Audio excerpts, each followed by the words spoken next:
2, 1. All right. I guess we're rocking and rolling with all this new technology as we were just talking about before we came on. But always a pleasure to have you on, Sasho. Thanks. Thank you for making some time again. No problem, Pete. Anytime.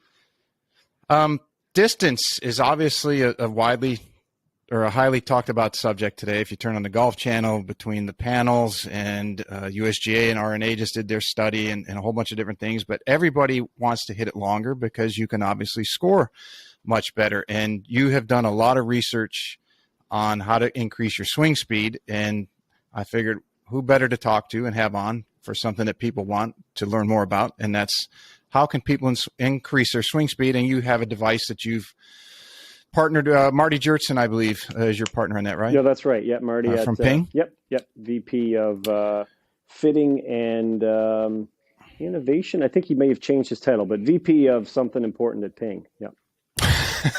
So let's talk. You've identified in your research 4 factors that will considerably help somebody increase their swing speed. And let's jump into that right from the beginning, because I'm sure that's what everybody's anxious to hear about. Sure. So, there are lots of ways that a coach, golf instructor can communicate to a student to increase club head speed, and lots of things that everybody would have read about in Golf Magazine or seen in the Golf Channel, things like shifting your center of pressure or, your X factor or lag. And what I did, the approach I took with my research was a little bit more deterministic, based on Newton's laws. And from a mechanical standpoint, there are really 4 things that you can change to increase your club head speed. So if you say, hey, I got this idea where I'm going to, turn my trail foot externally, rotate it a little bit more to get some more angular momentum from the ground, that's going to increase my club head speed. Or I'm going to get, a little bit more separation between my pelvis and my torso to increase my club head speed. Well, anything that you do, if you think it's going to increase your club head speed, it actually has to change one of these 4 things. So if you don't understand how it's going to change one of those 4 things, then it might not be actually acting to increase your club head speed. So I do a little simple demonstration with the stack here to show those 4 things, and then we can relate them to a golf swing. But it's a little simpler if I do it like this. So I'm going to grab this stack right at the balance point, right at the center of mass, and we want to increase our club head speed. How fast, the club head or the end of this stack is going to be going. And let's say we're trying to get it going as fast as we can before it hits my hand. Okay. So I could start it this distance away from my hand, and I could, move it into my hand. Well, if I wanted to move faster into my hand, one of the first things that I can do is I can increase the force that I'm applying to the club. So if I, apply more force over this distance, then it's going to give me more club head speed. Less force, less distance. That makes sense. So the force that I'm going to apply with my hands to the club over the path that they travel is going to change club head speed. I could also increase the length of my hand path. So I could apply the same force, but do it over a longer distance, increase the length of my hand path, and I'll also get more speed. Those 2 things go together to make what's called linear work. I could do more linear work on the club. Analogy I like to give is pushing a car. So if you're trying to jumpstart a car, an old manual car, you can either push it for a longer time, or you could push it harder for a shorter distance. But both will work to increase the speed of the car. If you look at long drive guys, they both increase the length of their hand path, and they also increase the force that they're applying over that hand path. And we don't just move the golf club linearly. Obviously, this doesn't look anything like a golf swing, but it's a simple demonstration where we can isolate the 2 of them. We also rotate the club. So we can apply a certain amount of torque. Torque is, if you think of, for the viewers out there, if anybody's ever purchased a truck or you're buying a car and you're looking to tow something, what's important is how much torque the engine can produce. It's how much you can, the force that essentially that would rotate something. So I could increase the amount of torque that I'm applying to rotate this club, and that would increase club head speed. Or I could rotate it through a larger angle. So I could apply the same torque, but rotate it through a bigger angle to get more club head speed. And I like that simple demonstration because when we swing a golf club, the rotations and linear motions and the force and torque all get blended together and mixed together. And it's tough to see how each of those four things might separate out. But if I was to take a golf swing and I'm trying to get this club moving as fast as possible, well, I'm going to have an easier time generating more club head speed if I increase the length that my hands can travel on the downswing. So if I started from here, then I don't have much of a path over which to apply a force. So I'm going to be limited in how much speed I can generate. If I can get my hands nice and high, now I've got a longer path to apply that force. That's like pushing a car over a greater distance. So I could either apply more force over that hand path or increase the length of the hand path. I could apply more torque. That's essentially the pushing and pulling between the hands. So for most of the swing, the hands are applying forces in opposite direction across the shaft. And that's what's kind of creating that torque. So I could apply more torque by pushing and pulling harder on the shaft. And I don't want to do that right from the top, but on average over the course of the downswing, somewhere around here, I really want to be pushing out with that trail arm, pulling in with the lead arm to release the club hard. Or I could rotate the club through a larger angle. So if this is where I got to in my swing, I would have less potential for club head speed than if I got that shaft to parallel. And if we look at the long drive guys, they wrap that club all the way around. So they've got a very large angle to apply torque. So anything that you do in the swing, if you're thinking about, well, I'm going to use the ground better to get more angular momentum in the system, you need to figure out, well, how is that going to change one of those four variables? There's no way to increase club head speed without manipulating one of those four variables.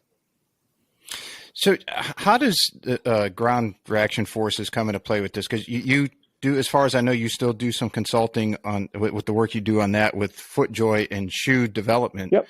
How does that play a role? Because that was the big topic of discussion not just a short time ago within the coaching industry. Not as popular or not as prevalent today as some of the things that we're talking about, but that played a role. And how does that affect the torques and the pressures on the shaft that you're discussing now? Yeah, well, there's actually no direct relationship. So just because, so the way the ground works is without the ground, I would have no angular momentum in the system. And I would only be able to swing, let's say I could swing the club at 120 miles an hour using the ground.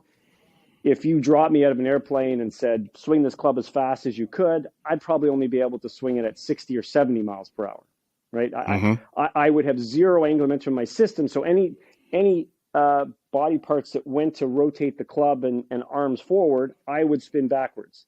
And that makes it really tough to generate speed because you have no angular momentum in the system. We increase our potential for club head speed if we get to interact with the ground. And now if I use the ground correctly, I can change angular momentum in the system, and then that allows me to get more of that angular momentum out to the club. But there's no guarantee that that using the ground more effectively gets that angular momentum out to the club. Now, luckily, many golfers intuitively figure out that, hey, if I have more angular momentum in the system, then they adjust and they usually get more out to the club. But it's not a guarantee. And, so when I work with some tour players in particular, and they're like, well, let's do some more stuff focused on the ground, they might have, let's say they're swinging at 110 miles an hour, but they might be generating the angular momentum of someone who could swing at 125. Well, it wouldn't make sense for me to focus on changing what they're doing with the ground. I need to focus on them getting that angular momentum they've already got in the system out to the club. So let me give you an example.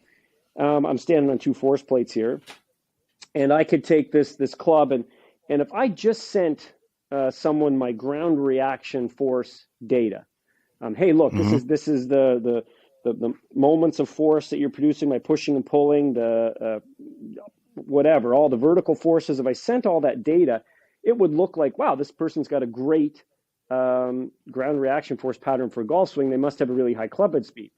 But if I did nothing to get that out to the club, I might have only a club head speed of 40 miles an hour. So, for example, I could generate a ton of angular momentum, but my club head speed through impact was next to nothing, right? My vertical forces were through the roof. I probably would have had, over 2 times my body weight in terms of vertical forces. The pushing and pulling on the ground would have been off the charts, but I didn't get any of that speed out to the club. So that's an extreme example. But and luckily, like I said, most people, if they improve the use of the ground, they figure out how to get it out to the club, but it's not a guarantee. How do you, as someone who works with players of all skill levels, and a lot of tour pros come to you, how do you determine, and you have the force plates there and you have a lot of different cameras and all the tools in your studio there, how do you determine which of the four factors that you identified is what they need to improve versus what they're putting into the ground versus, and you also, for those of you who might be new to the golf game and finding out who you are for the first or early in their golfing journey, you did a study, I believe, for one of your advanced degrees on golf shafts and maximum efficiency of a golf shaft as far as playing and distance and direction, all those things. So you have the full toolbox. How do you differentiate between what you identify to work with somebody on? Because especially if you're working with a tour pro, you could make one wrong move and they go from top 10 in the world to can't break top 50, and then top 50 to can't keep their tour card, and the list goes on. So I mean, it's a very finite thing you're working with. Yeah. So if it's a tour player, you have to weigh the risk to what are they already accomplishing and how much risk is involved. How much potential do you want to gamble on this if this is going to work or not? I tend to be very conservative. So with a tour player who's at no risk of losing their card and they want to move from 40th in the world, maybe they got aspirations to be number one, then I don't ever want to make a change that they're not comfortable with. And I mean physical comfort.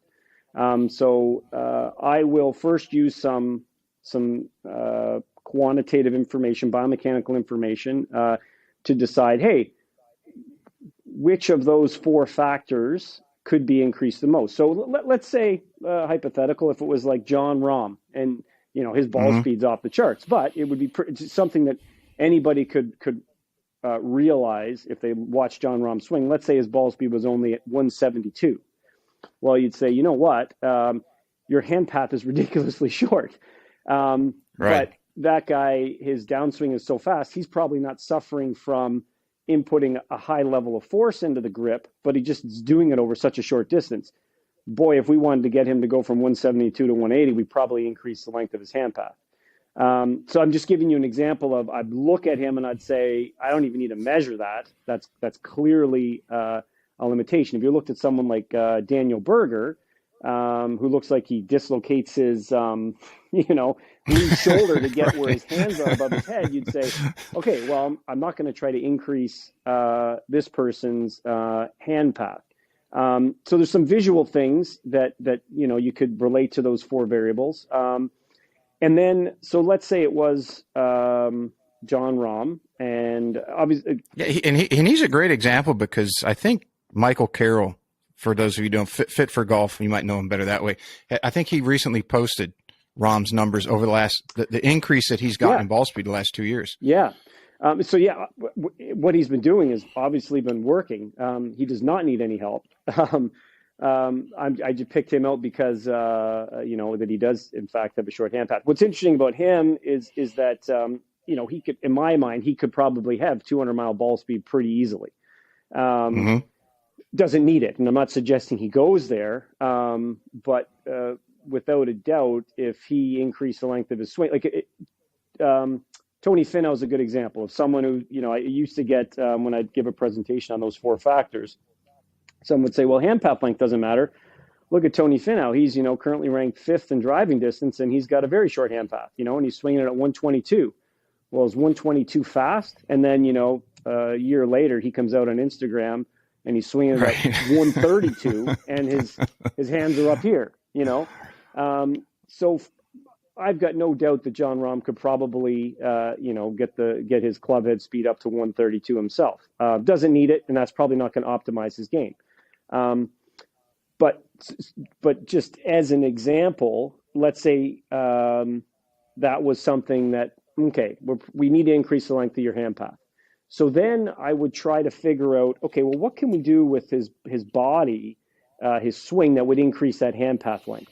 And I'd want to ask him a lot of questions about, hey, your shot shape. Do you have a comfortable shot shape? What type of shot do you hate to hit? Do you hate it when you miss it this way? Do you have any injuries that bother you? Do you have any discomfort at any particular joint? And so I'd ask a lot of questions to try and get a sense on things that he wouldn't like to do in his swing. And then, it could be something as simple as, well, he's, comes from maybe the way he was growing up was taught that, hey, you just don't turn the pelvis in the backswing. So that might be the first thing that I would ask him to do is like, hey, you know what? You're keeping your pelvis really square. Let's get your hands a little higher just by allowing that pelvis to turn a little bit, or maybe he's got lots of pelvis turn, but we actually still need to, have him maybe try lifting your lead heel a little bit. That's going to allow you to turn a little bit more. But a player that I work with, as an example, really liked having their lead foot externally rotated. I don't know if you can see my foot on there. I think you might be able to. Yeah, you can see it.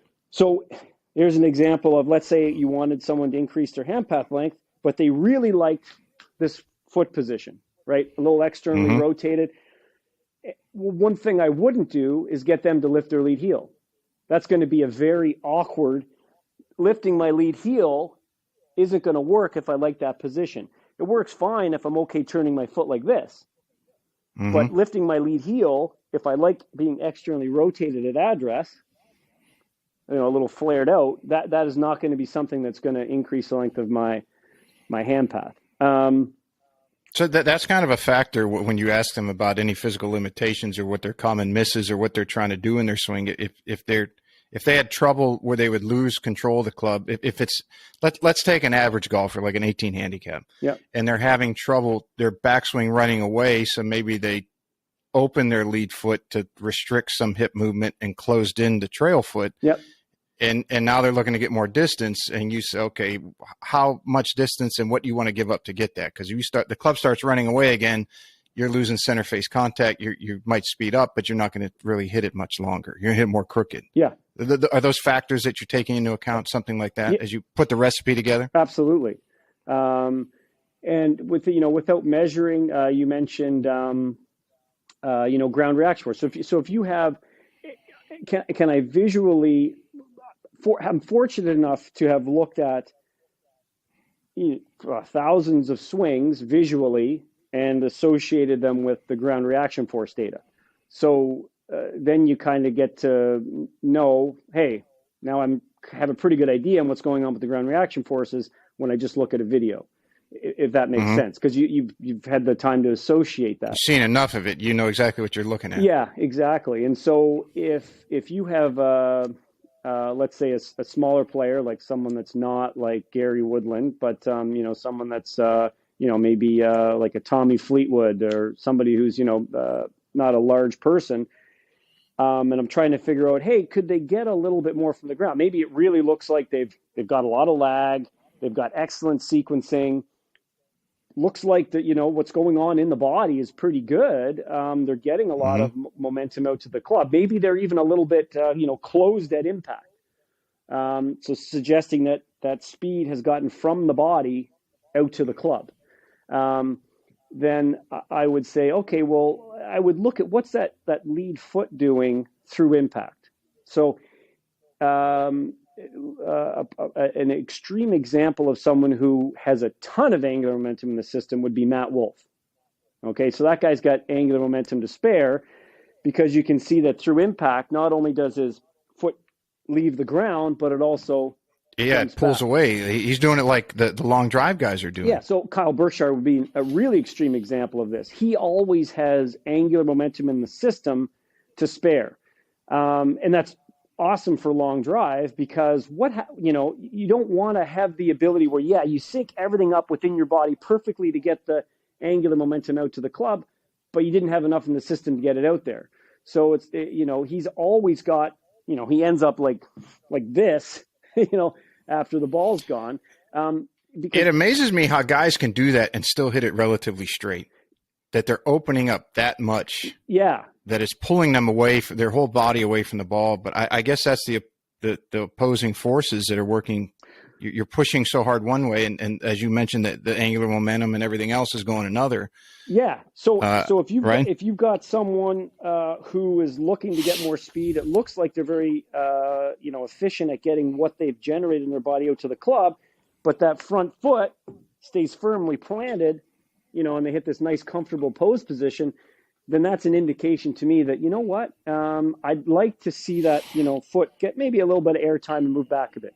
If we're trying to, that's a sign that maybe we could be getting a little bit more angular momentum into the system. Now, if you're a really big individual and heavy, then that's maybe not necessarily a telltale sign, because, you could have sufficient momentum in the body and it just not show up in terms of moving you out of your stance. But for some of the students that you have come through your studio there, who would be, let's say, more of your average golfer type compared to the tour pros, because I would have to think that more average Joes listen to my show than our tour pros are turning in. It'd be great to have both, but let's for the average golfer out there, of the 4 criteria, is there one that you're seeing more of that they can benefit from? If someone's listening now and they're going to the range tomorrow and they say, I'd listen to Sasha and I want to try this. Is there one that's glaring, that stands out, that says most amateurs, if they do this, will pick up 5 miles an hour club head speed, or fill in the blank? Yeah, I'd say, it's probably split between increasing the average force that you're applying and hand path length. Hand path length is the easier one to change, but there's way more things that go into increasing the average force. It's almost not helpful in a way, because so you can change so many things to it's like, oh great, thanks Sasha, apply more force. No kidding. How do I do that? So those 4 things are a great guide. So then you say, okay, well, your hand path length is long enough. How do we put more force in?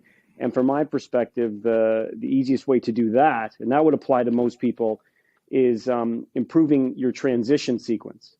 And how would somebody do that? Yeah, so I think that first of all, I'll say that there's going to be a lot of examples where golfers don't do this and they're sufficiently fast. Okay, but where people get confused is that while you might not have a great transition sequence, you can still swing at 120 miles an hour if your potential's 140. So Kyle Berkshire could cast, he could have a terrible transition sequence and still swing it at 125 miles an hour. But that doesn't mean... Yeah, he could have a broken left leg and still swing at 120. Yeah, exactly. So the only source of power in the golf swing is our muscles. We don't get any power from the ground. The ground can change your angular momentum. I don't want to get too complicated, but the one thing that I want people to remember is that our muscles are the only source of power in the golf swing. We can use the ground to help them generate more forces. We can also use a better sequence to allow them to generate more forces. So I want to get the segments in my lower body, the ones that are further from the club, transitioning first.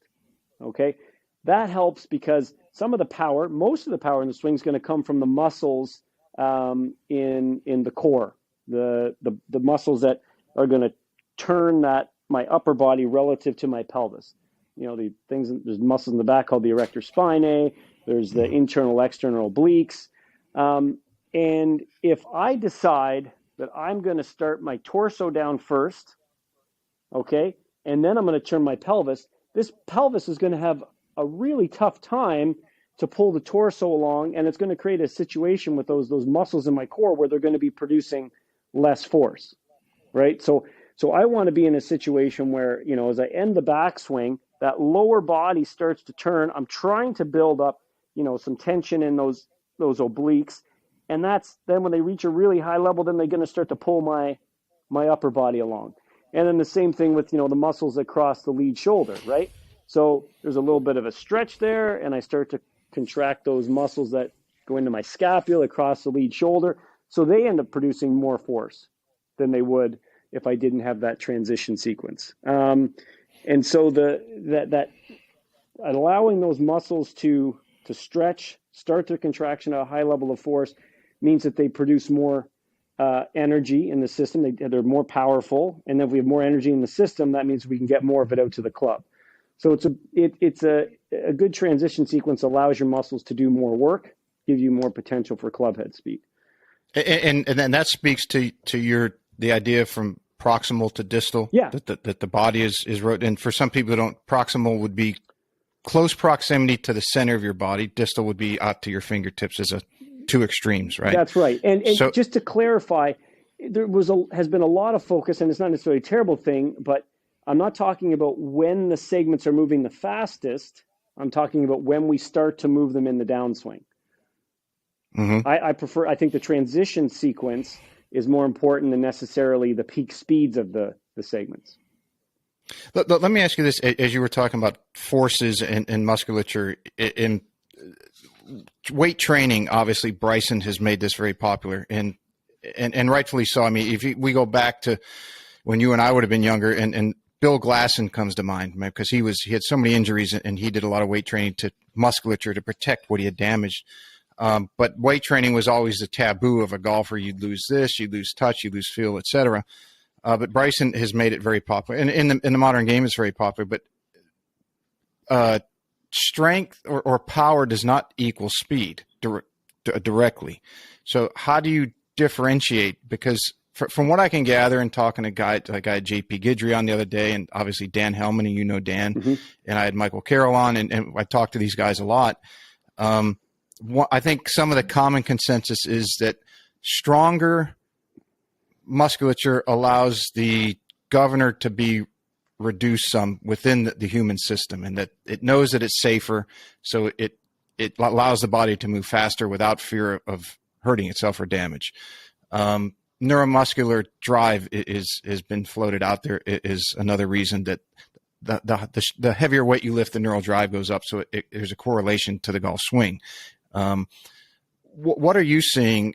Are those things correct? And what are you seeing in your lab and with all the thousands of swings that you're looking at, from best players in the world down to the students that come in to swing golf for the first time, and how training is helping it? That leads into the stack system. Is it the body just becoming more proficient? Is it becoming stronger that's allowing it to move at a faster rate of speed?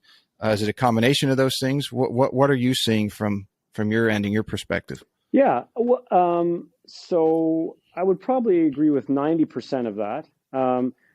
I think that the average golfer out there would improve club head speed by becoming stronger.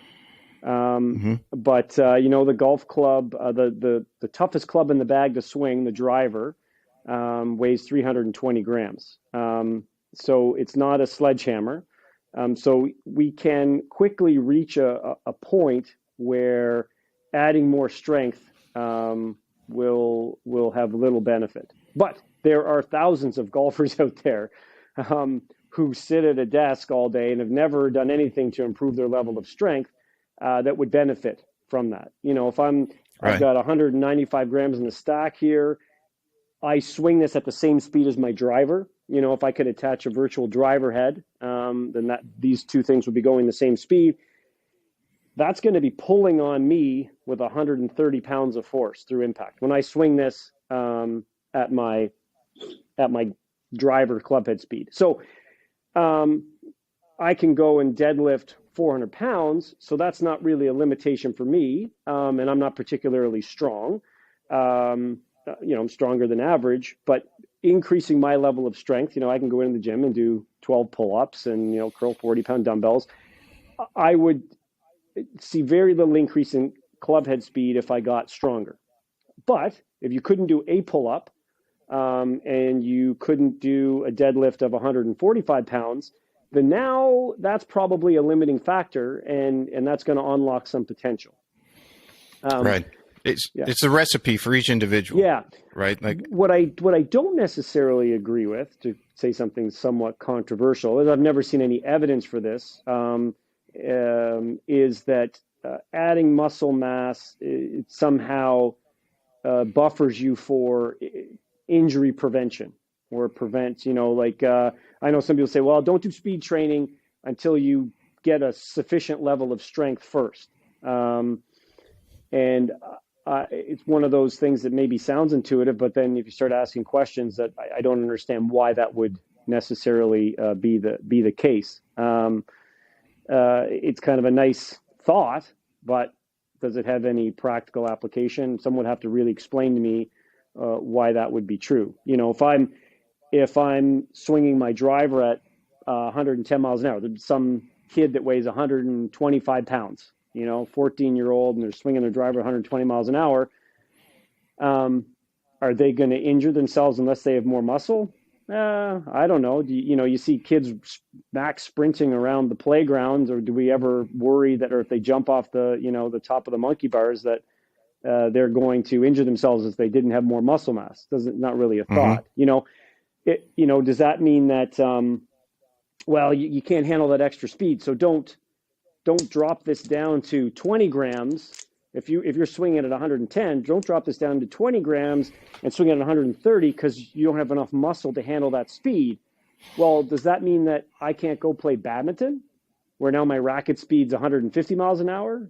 Do you know what I mean? You wouldn't tell me don't go play badminton. Well, those speeds are, outrageous. I think there's certain rehab exercises you can do. If you've got some predispositions to injury, there's certain things you can do to prepare yourself maybe a little bit better for the sport. If I'm an offensive lineman and I gotta, handle a giant individual coming at me, then the demands of that say I probably would be a little safer with more muscle mass. But swinging something that's 320 grams, I'm not sure there would be a correlation there. Yeah, and I think there's a very big difference between muscle size or force production and strength. And what I mean by strength and speed, because what I mean by that, and you're the only other person I know has said this. I have a very good friend that's a trainer in Charleston, South Carolina, and we were discussing when some people on the Golf Channel were giving Rory a very difficult time about he was getting too heavy weights and it was hurting his game, and et cetera, the whole story. And I was talking to this friend of mine about that, and he said, well, then why wouldn't they be measuring, if he wanted to go up in weight, that he has to be able to lift that weight within a certain segmented time frame to keep his speed at a certain rate, especially in the golfing world. And if he can't keep it within a parameter of a set speed, then he's got to drop the weight down until he can meet that, because then your ability to develop force production, to develop muscle, and to develop speed are all being addressed simultaneously, and not just gaining muscle mass and gaining force. And I thought that was very interesting. And you were the only other person I've ever read or have seen say something like that. And I don't know why that's not more prevalent. Maybe you're just on the periphery and the rest of the industry hasn't caught up yet. Maybe. Groundbreaking. I don't mind being on the periphery. But it's like if you can do a deadlift of 250 pounds and your concentric motion takes a third of a second, but then when you go up to 325, it's taking you almost a full second or more to get there. Well, that's not going to do you any good outside of building a maybe bigger mass of muscle, and that's not helping you for the discussion we're having, and probably not overall.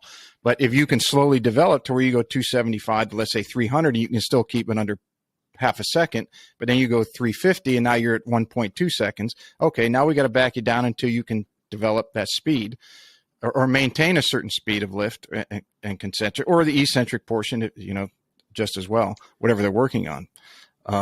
I think that's, from what I'm seeing, it's an untapped area. Now, somebody out there might be heavy into that, and they're saying, no, I've done this, and here's the data. So I'd love to talk to somebody about that. If anyone wants to come forward, I'd be happy to have them on. But interested in your input on that. Yeah, so the theory would be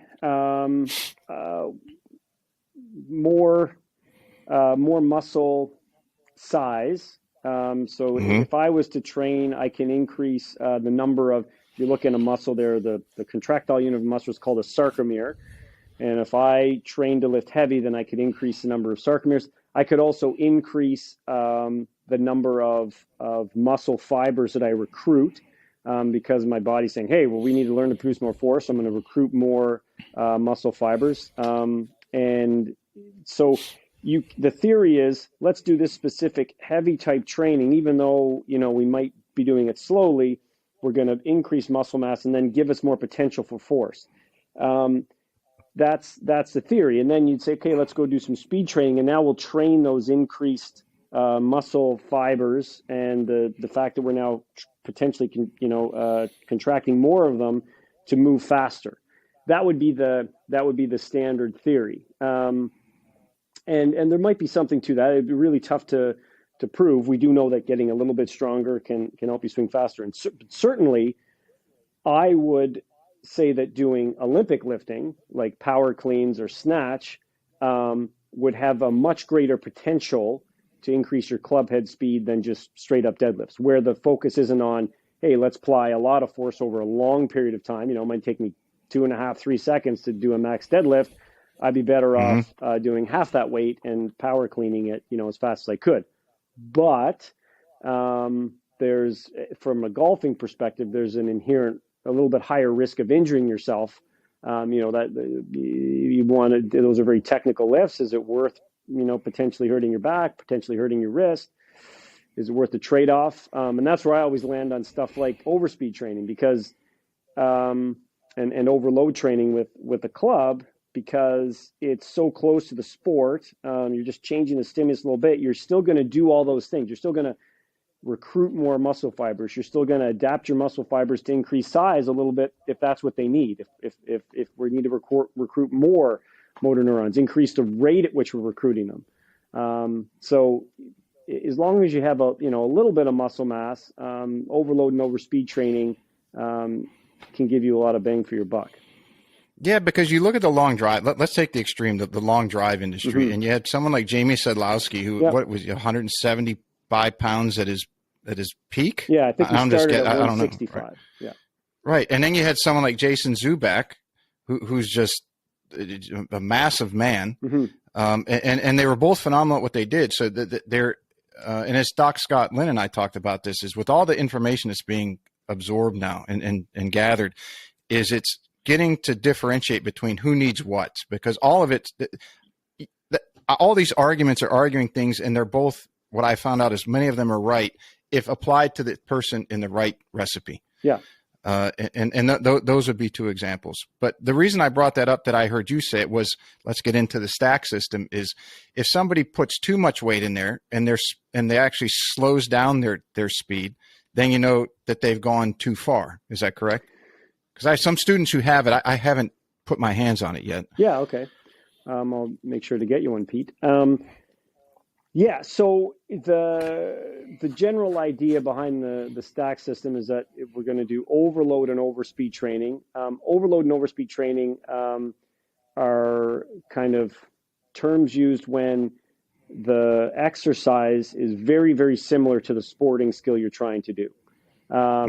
So it's been done for, probably at least 100 years. I can think of references going back.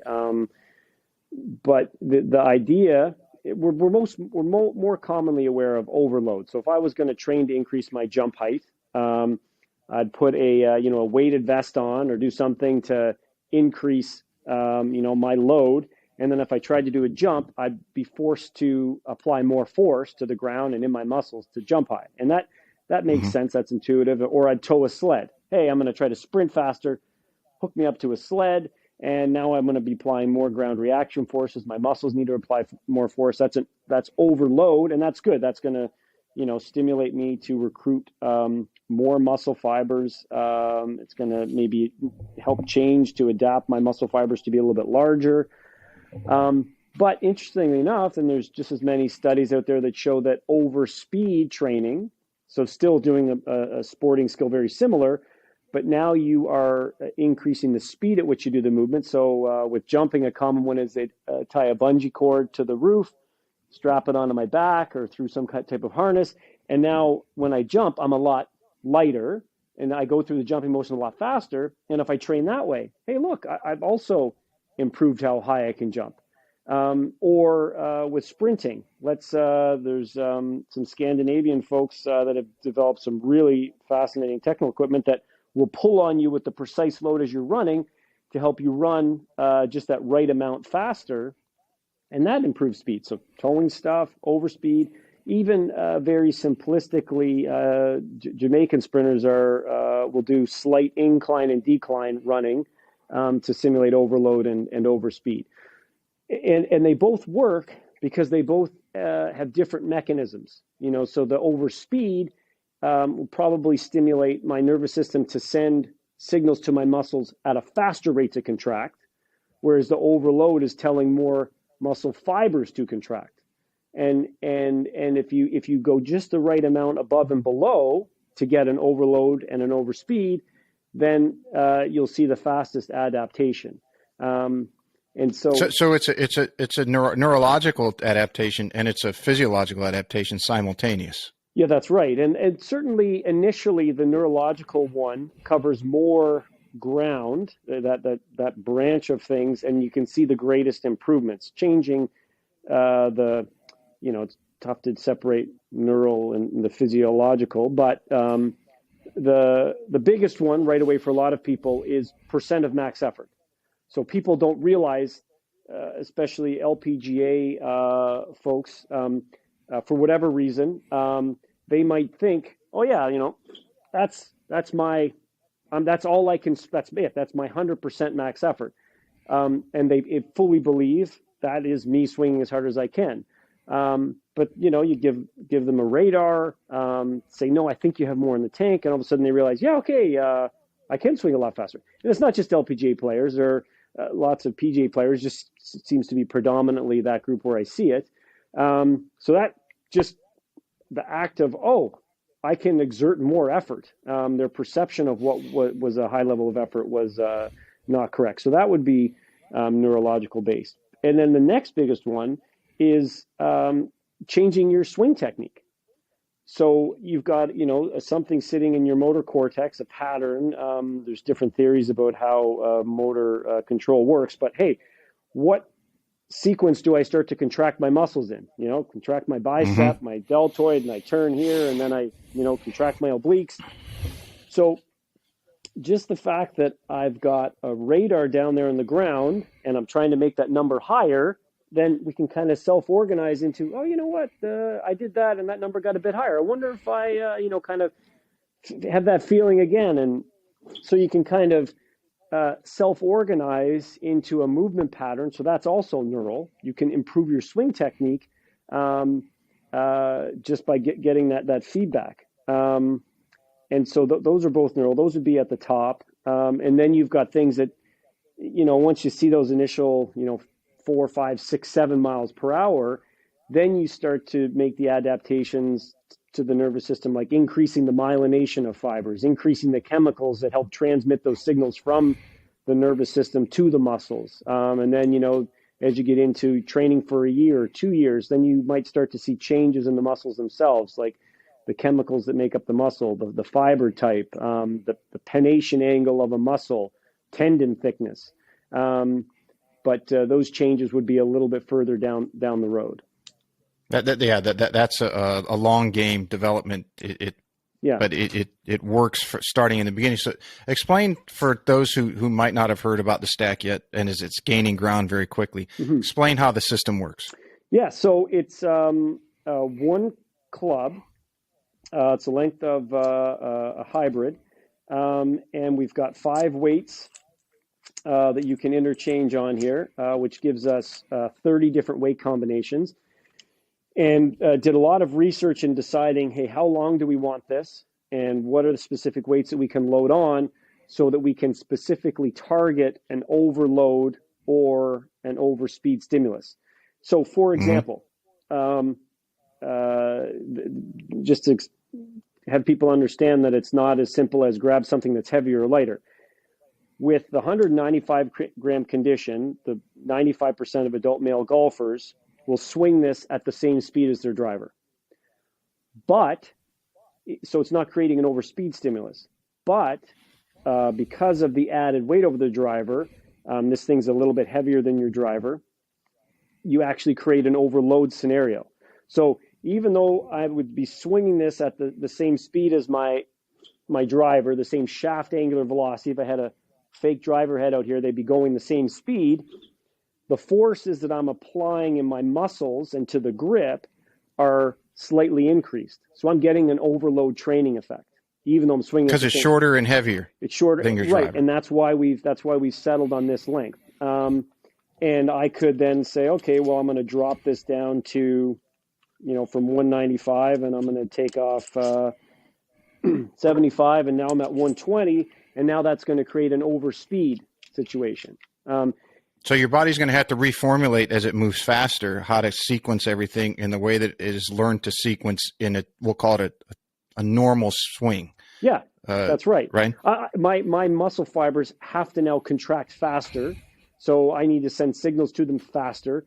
The actual processes within the muscle need to happen faster, and that's the stimulus that I need. And so in developing the system, we first had to know, okay, well, what do we load on here to get the appropriate stimuluses on the body, right? Mm-hmm. So you would think, oh, we swing at the same speed, therefore I'm not getting an overload or an overspeed. Well, actually, you're getting an overload. So we had to first figure that out. Then you start to do the studies to say, okay, well, how heavy is too heavy, where you don't see a really good increase in speed? What about too light, where the mechanics, might start to break down? And they've done a really good job in sprinting to figure this stuff all out. There's been a big focus in sprinting, so don't have a load in the sled that's going to slow you down by any more than 90%, because then your mechanics are going to break down. Don't go over speed faster than this, because then you don't see the transfer. So that's where we're at. With the stack. And the biggest thing is the app. So all of this is really pointless unless we're tracking your speed. So just to show. And you're doing a lot with AI on this, if I'm not mistaken. Yeah, that's right. Right. It's just doing all these calculations. So as somebody goes through one of your protocols for through the app, it's tracking like, okay, you're at 195, you're not getting the advancement at the rate that you should. So you should probably need to back down to 175. I'm just throwing numbers out there, something lighter. Yeah, and it's the app really guides you through everything. So I don't know if you can kind of see that. Yeah, we can see that. Flip. So we track your speed, your grit score, how well you've been adhering to the program. And then these are the sessions. This is actually, I just completed a workout today. So then I can swipe and I can see, these are the 16 workouts that I've done. And this is how my speed's increased since I started. If I tap on one of these bars, then it shows me this was today's workout, March 24th, about a half hour before I jumped on with you. And you can see that my first set was with 240 grams. I don't know if you can see that, but the top one. And the way the app works is a little timer comes up. Timer pops up. When the timer ends, beeps, you swing.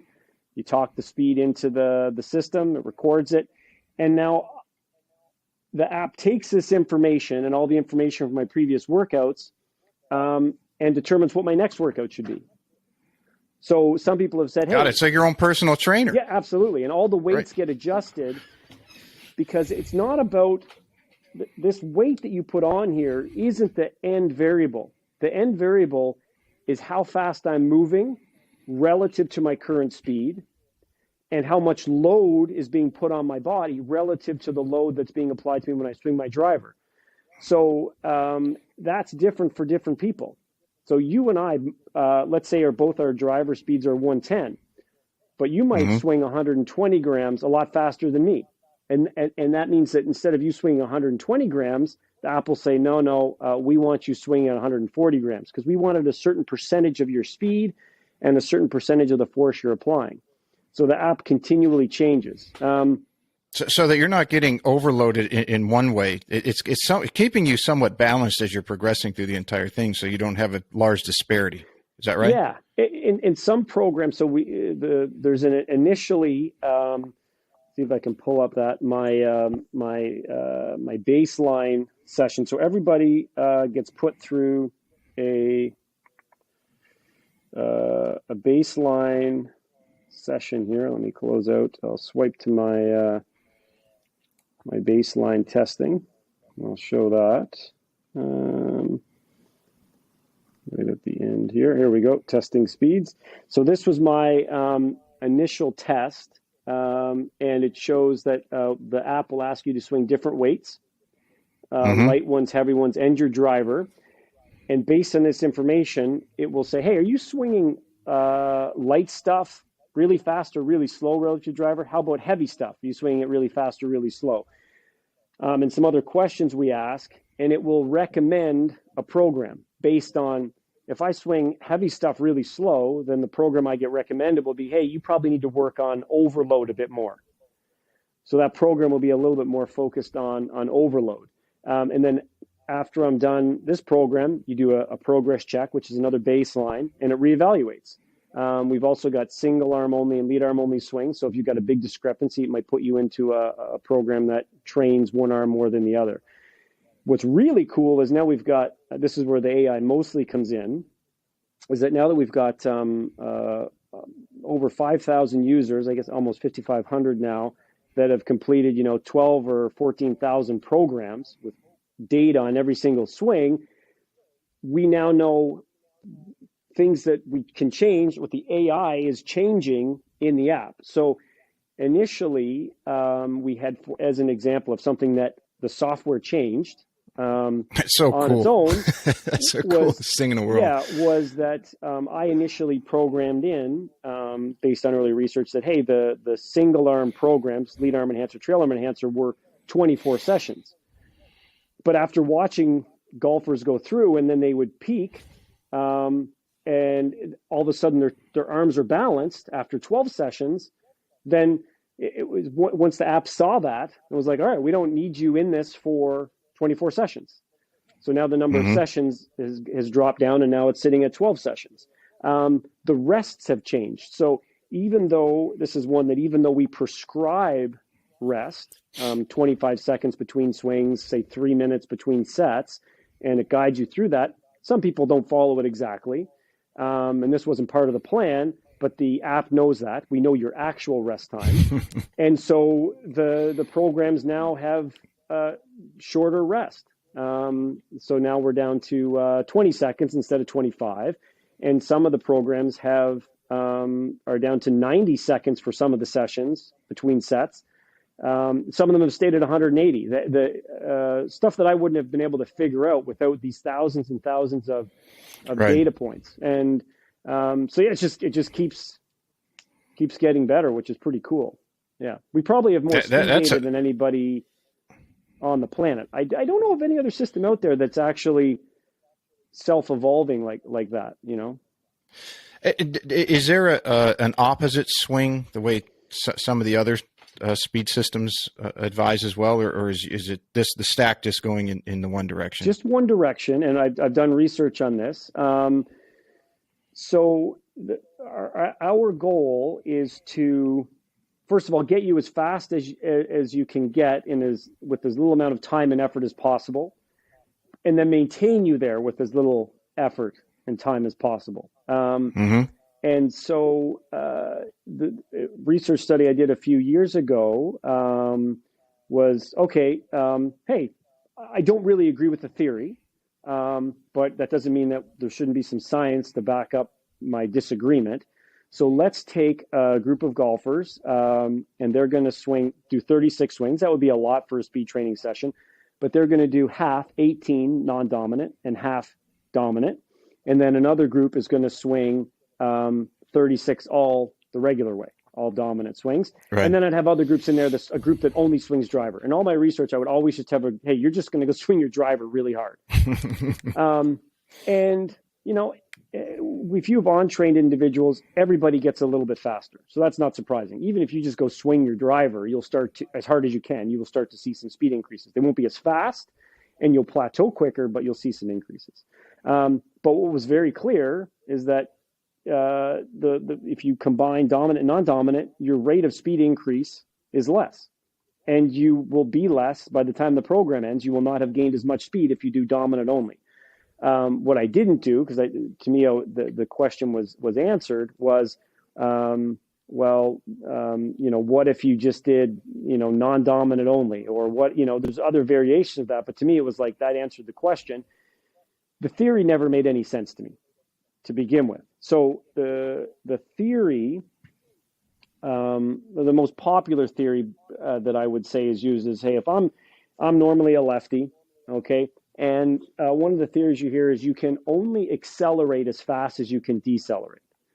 And that's why, okay, well, I need to be able to decelerate, which would be contracting muscles to move the club in this direction, right? Mm-hmm. Those muscles.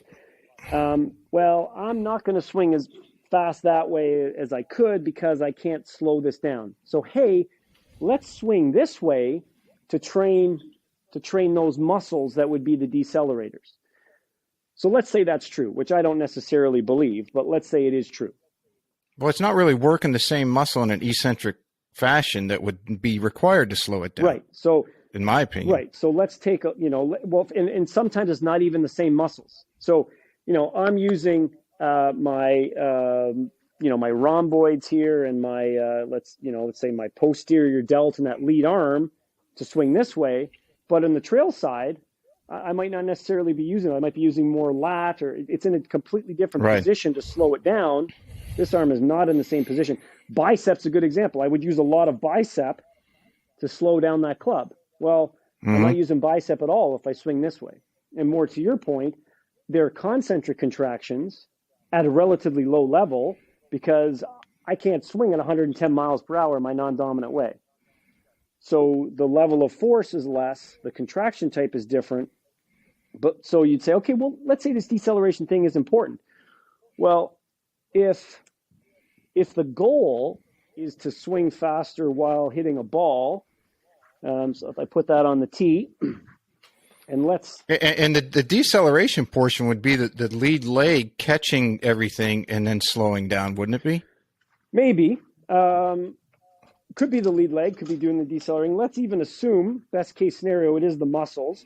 So if let's say I've got a club head speed of 100 miles per hour. When I hit that ball, the ball is actually taking away about 25% of the speed when I hit it with the driver that's in the swing. So now if I actually hit this golf ball and I've got a swing of 100 miles an hour, well, actually, I only have to slow this club down as if it was going 75 miles an hour, right? So that's that's the skill that I need to practice my deceleration with, right? If I'm swinging at 100, then I need to be able to slow down a club that's actually going 75.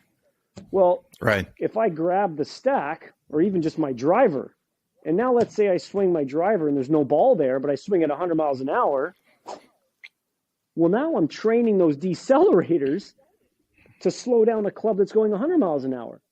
What a great stimulus. I've got, 25% more stimulus there without a ball. So surely that's training my decelerators way better than swinging in the opposite way. And that's what you do with every single swing with the stack, would be train those decelerators in the exact way that they would need to be stimulated to slow down an actual driver. That's interesting. It's very cool. Yeah. So that's why we don't include, I don't necessarily believe you can only accelerate as fast as you decelerate. If you did, then actually swinging without a ball would be a great way to train those decelerators. Plus, there's, I've got some data showing that replacing, because you're not going to add them on, right? If you got 20 minutes to do a speed training workout, you don't want to add on another 15 just to do non-dominant, right? Yeah. Well, what has been the largest increase that you've seen somebody gain from using the stack? It's tough to know because when I go in and I look at the over 5,000 users, some of the numbers look really big, like 25 miles an hour. But I really don't know what they were doing on the post test. Maybe they were outside with mittens and a toque on in January. So some of the numbers look pretty crazy.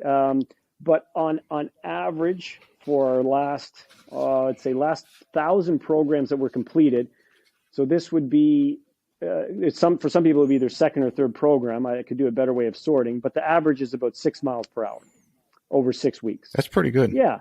It's pretty good. And where, like, my plan with the stack is to have it be like your bicycle, something that you use every year. So I do a little bit of stack training over the summer, but I live in Canada. We've got 4 or 5 months of playable golf. And so if I've got some time, I want to go golfing. I do just enough stack training to try and maintain my speed. And then the season ends and I don't really do much at all from like November till January, right? I get busy. I coach hockey. I do lots of stuff. And then I come back in here. Like, so last summer, my speed got up to like 115, 116, kind of maintained it through the summer. And then it was down to my baseline. It was down to 109. But now I'm back up to, without hitting a ball, 125. And so now I'm prepping for the seasons, but I'm going to use this for the rest of my life to efficiently get me back up to my peak speed, and then hopefully during the season use it a little bit to maintain, and then I'll go back through the cycle. So even the tour players that I have using it now are using it. Matthew Fitzpatrick has really increased his club head speed. Today he had a 120 off the tee, a few 180 ball speeds, but it's been a very slow process. And slow. Over 2-3 years, you gain 1 or 2 miles per hour a year. Well, yeah, but I mean, it's going against Father Time because you don't do anything and you're decreasing by it. So it's not just like you're gaining 1 a year. If you're traditionally losing 1 just by doing nothing, and then you're gaining 1 by using it, so you're gaining 2 a year. I mean, and that's what 4 to 5 yards almost. On your drives. I would estimate that if you were a fit, athletic individual. And had the potential, to be really fast, but didn't do any special training growing up. You didn't play any other sports, but you took up golf when you were 20 and you played. And you decided to do some stack training when you were 40. You would probably increase your speed up till a point of about 45 where you'd see meaningful changes. And then between 45 and 50, you'd kind of stay flat. And then finally at the age of 50, you'd start to slow down, even if you were doing training. If you like Kyle Berkshire, who's probably as close to optimally training as there has been a long drive person out there, whatever that is, he will probably start slowing down at 30. Maybe even a little bit earlier than that.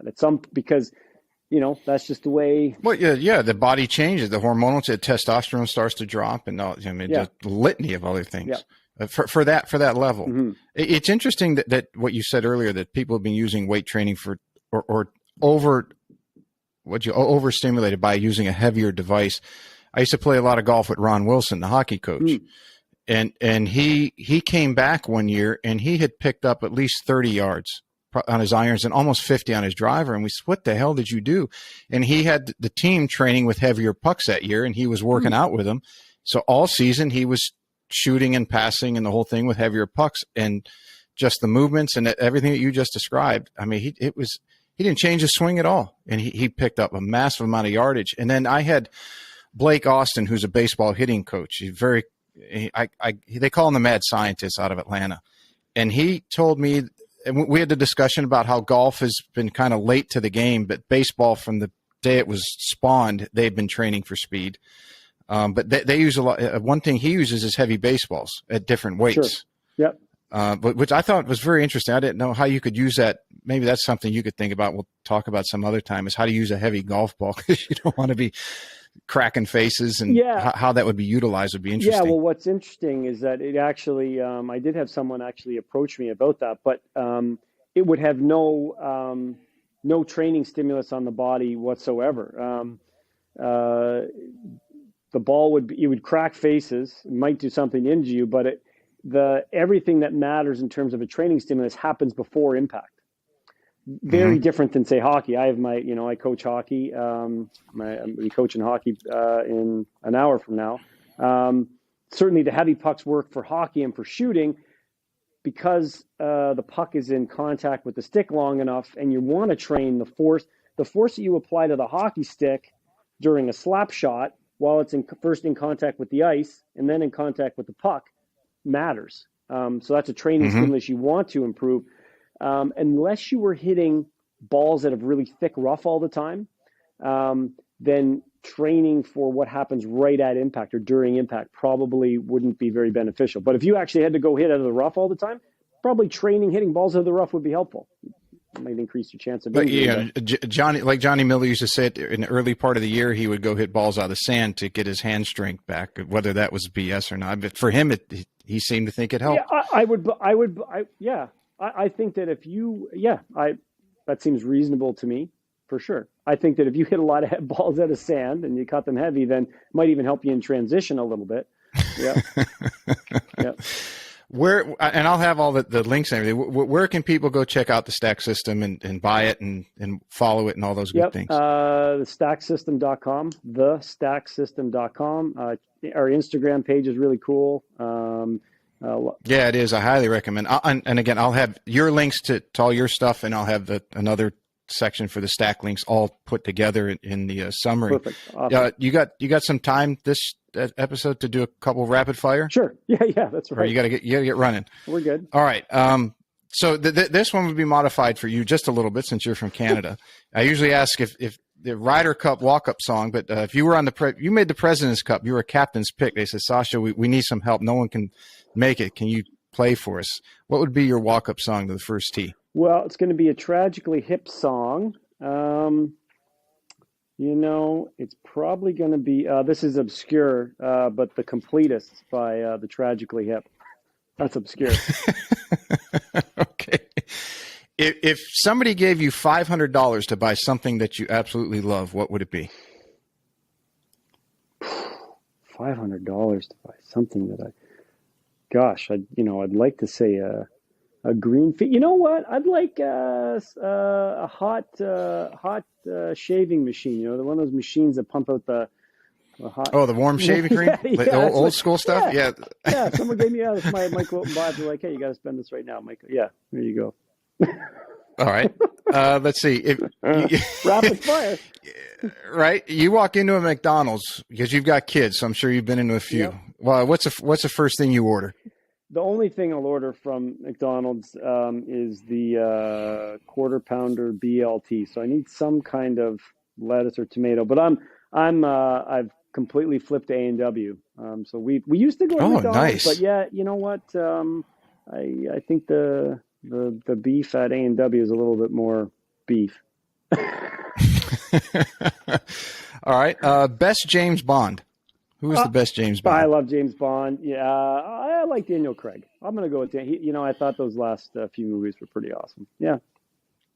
All right. And now that with the Masters coming up, do you look more forward to the Masters Cup or, in your case, the President's Cup? I'm sorry. Do you look more forward to the Masters or the President's Cup? The Masters. I'm heading down there this year, so definitely. But yeah, no, that Masters is amazing. What a tournament. Yeah. Maybe I'll see. I'm going to be there Tuesday, I think. See if I run. I'll be the one screaming out from behind the ropes if you're at the range. Hey, Sasha, I'm over here. A couple more. 100 years in the past or 100 years in the future? Where would you rather live? Past. Yeah, that seems to be the overwhelming one. Okay. Too scary. I don't know what's going on in the future. Yeah. Right. I mean, everything accelerating so fast. I'm almost scared to see what the future would hold. I could play golf 100 years ago. I don't know. Yeah. Let's see. If you could sit on a park bench for an hour and talk to anybody, who would it be? Richard Feynman. Anybody you want. Richard Feynman. Scientist, I would assume. Yeah. Physics guy. Really grinded it out to learn everything he learned from those people. Obviously highly intelligent, but thought through things in a very logical, down-to-earth way. Mm-hmm. Couple more. If you could buy stock in any golfer over the next 5 years, who would it be? Yeah, probably Matthew Fitzpatrick. Maybe Victor Hovland would be a close second. Mm-hmm. Yeah, that'd be tough to argue with you. And then the last one, everybody gets this one. Greatest golfer of all time. Yeah, I got to say Tiger. Tiger has taken the lead. Okay. On that. It was about 50-50 between he and Jack, with a few others sprinkled in here and there, Hogan's and Snead's, but Tiger's gotten the lead on that. I think he's going to win again. I mean, he's not. Maybe you have got some inside information, but he was not on the not playing list for the Masters. I saw that. That might even be hard to believe. It might even be a bigger story than Phil. The fact that Tiger might be playing, even though we know Phil's not. Isn't it crazy that the two biggest stories going in the Masters right now aren't the favorites? It's who's playing and who isn't playing. Yeah. Of two guys, one's 50 and one's coming up close to 50. Let's see, I'm 40. Tiger's 40. I think he turns 48 this year. Yeah, the two biggest stories are the who's playing and who isn't. Yeah, it's both fascinating stories, right. And both are amazing at Augusta. That's, I guess, that might be adding to the intrigue. I think Tiger's absolutely. I think Tiger's going to win again. Oh, could you imagine what it'd do for the game? I mean, he had the Pied Piper with him at when he won the Tour Championship, walking up the fairway. I couldn't imagine what happens if he wins. Coming back for a second time. Well, I try to make comparisons. The walking might be an issue, but, I think that's certainly within the realm of possibility. We've all seen him moving around a little bit. So I know lots of people who have, busted hips and knees and are 75 and can still make it around 18 holes. So it seems in the realm of possibility, especially with the access to all the surfaces he has. And I think of the ball speeds he generated a few months ago. They're kind of in the range of a Colin Morikawa. Is it, I think that Tiger's short game and putting probably could be better than Colin's, he's already had the approach game of Colin. So you say, well, then he's got that seventh sense, the Tiger sense, and then the experience.